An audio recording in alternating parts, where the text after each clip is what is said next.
24শে জানুয়ারির মধ্যে logical discrepancy list যুক্তিগ্রাহ্য তথ্য বিভ্রাটের তালিকা প্রকাশের নির্দেশ সিইওকে নির্দেশ দিল জাতীয় নির্বাচন কমিশন। কথা বলবো মৈত্রী ভট্টাচার্য রয়েছেন সঙ্গে। মৈত্রী, সর্বোচ্চ আদালতের নির্দেশ ছিলই 19 তারিখে, সেই নির্দেশকে এবার রাজ্যের মুখ্য নির্বাচনী আধিকারিকের কাছে সাবমিট করলো জাতীয় নির্বাচন কমিশন এবং কার্যত বলা যায় সময় বেঁধে দিল, যে সময়ের জন্য অপেক্ষা করা হচ্ছিল। 24শে জানুয়ারির মধ্যে এই লজিক্যাল ডিসক্রিপেন্সির তালিকা এবং একই সঙ্গে যারা আনম্যাপড ক্যান্ডিডেট রয়েছে তাদেরও নামের তালিকা গ্রাম পঞ্চায়েত ভবন, পাবলিক প্লেসেস যেরকম প্রত্যেক তালুকা এবং block office, sub division office এবং শহরের ক্ষেত্রে ওয়ার্ড অফিসে জানিয়ে দেওয়ার নির্দেশ দেওয়া হলো জাতীয় নির্বাচন কমিশনের তরফ থেকে। এর পাশাপাশি লজিক্যাল ডিসক্রিপেন্সি বা আনম্যাপড ক্যাটাগরি যারা রয়েছেন তাদের ক্ষেত্রে তাদের ডকুমেন্ট সাবমিশন বা অবজেকশনের ক্ষেত্রে তারা যদি কোনো অথরাইজড রিপ্রেজেন্টেটিভ রাখতে চায় সেক্ষেত্রে বিএলওকে অ্যালাউ করা যাবে এবং তার জন্য যে অথরিটি লেটার নিয়ে তাকে আসতে হবে সেই নির্দেশও দেওয়া হয়েছে। এর পাশাপাশি আজ জাতীয় নির্বাচন কমিশনের তরফ থেকে মাধ্যমিকের অ্যাডমিট কার্ড গ্রহণ করারও কথা বলা হয়েছে এবং সেটা যেমনটা নির্দেশ ছিল সর্বোচ্চ আদালতের, এখানে উল্লেখ করা হয়েছে যে মাধ্যমিকের অ্যাডমিট কার্ড এখানে ডেট অফ বার্থ উল্লেখ করা রয়েছে নাকি।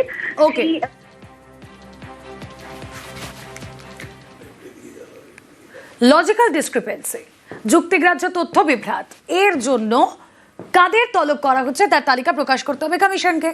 রাজ্যের দাবিতে মান্যতা দিয়ে গত সোমবারই নির্দেশ দিয়েছিল সুপ্রিম কোর্ট। লজিক্যাল ডিসক্রিপেন্সি এটা কিন্তু কোনো এসআইআর এ ছিল না, এটা নতুন করে দলদাসদের মাথা থেকে বেরিয়েছে।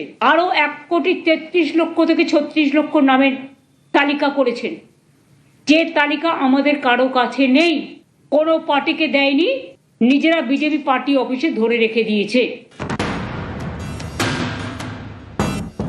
সরব হন মুখ্যমন্ত্রী মমতা বন্দ্যোপাধ্যায়, আদালতে মামলা করে তৃণমূল।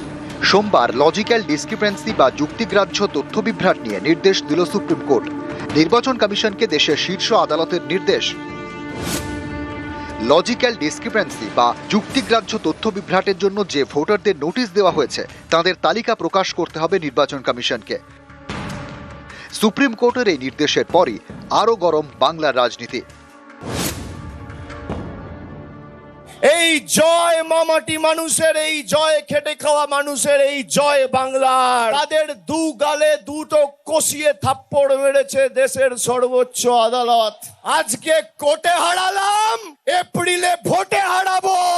আমরা তো গালে থাপ্পড় বলতে পারি না, তবে জোড়া ফুলে জোড়া থাপ্পড় পড়বে। তৃণমূল কংগ্রেস বিকেলে ভোরের ফুল দেখতে পারে, কিন্তু আজকে সুপ্রিম কোর্টের এই রায়কে আমরা স্বাগত জানাচ্ছি। এসআইআর করতেই হবে, নো এসআইআর নো ভোট। এই যে 1,35,00,000 লজিক্যাল ডিসক্রিপেন্সির নামে মানুষকে হেনস্থা করা হচ্ছে, সবকিছু ঠিক থাকার পরেও হিয়ারিং নোটিশ পাঠানো হচ্ছে, এদের তালিকা প্রকাশ করুন। নির্বাচন কমিশন বলেছিল আমরা তালিকা প্রকাশ করব না, তার কারণ তালিকা যদি প্রকাশিত হতো এদের খেলাটা ধরা পড়ে যেত।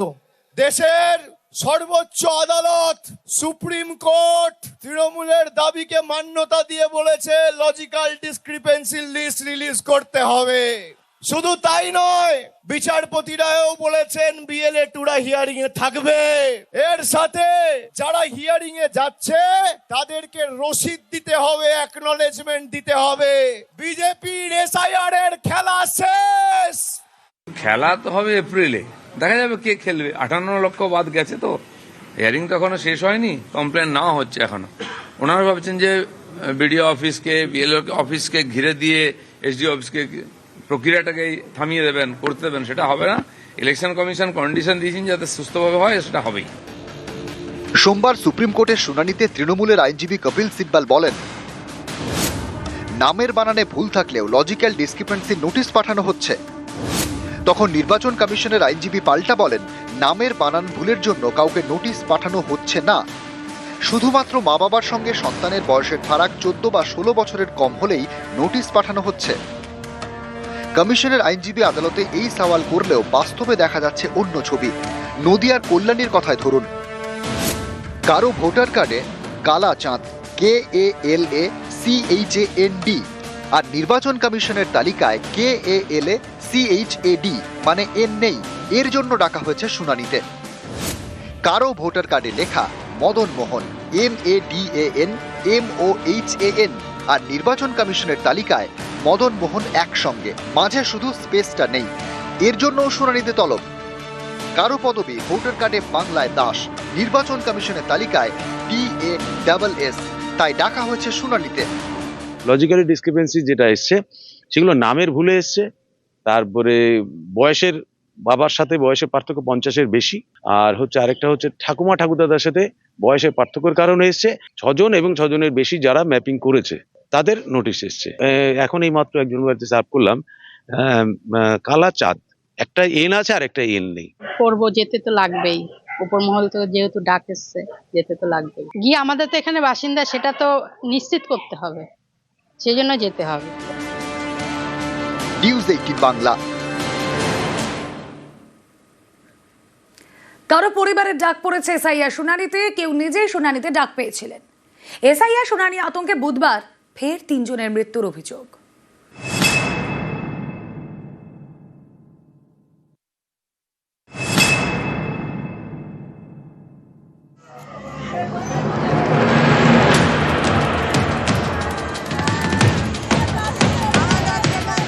মুর্শিদাবাদের জলঙ্গির বাসিন্দা হাসিনা বিবি, বয়স 75। বুধবার সকালে তাঁর মৃত্যু হয়। পরিবারের দাবি, তাদের সবাইকে এসআইআর শুনানির নোটিশ দেওয়া হয়েছে। শুনানির নোটিশে আতঙ্কে ছিলেন বৃদ্ধা।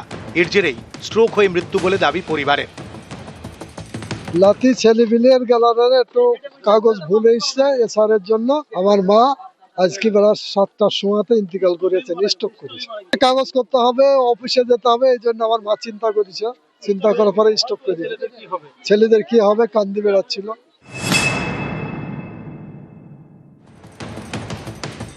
বছর 70-এর শহর আলী মণ্ডল, উত্তর 24 পরগনার হাড়োয়ার বাসিন্দা।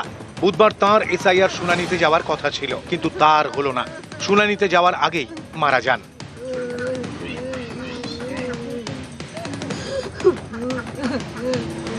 পরিবারের দাবি, শুনানির নোটিশ পাওয়ার পর থেকেই আতঙ্কে ছিলেন। এর জেরেই হার্ট অ্যাটাকে মৃত্যু। আমার বাপ চিন্তা ভাবনা করতো, কাগজপত্র ঠিক ছিল না বলে প্রচুর চিন্তা করতো। আমার বাপ চিন্তা করতে করতে আমার বাপ মৃত্যু হলো। এই এসআইআর চিন্তা করতে করতে? হ্যাঁ। আজকে তো হিয়ারিং ছিল। আজকে হিয়ারিং ছিল। জলপাইগুড়ি সদরের গড়ালবাড়ির বাসিন্দা মকবুল হক, 28শে জানুয়ারি তাঁর এসআইআর শুনানি। বুধবার ভোরে মারা যান মকবুল।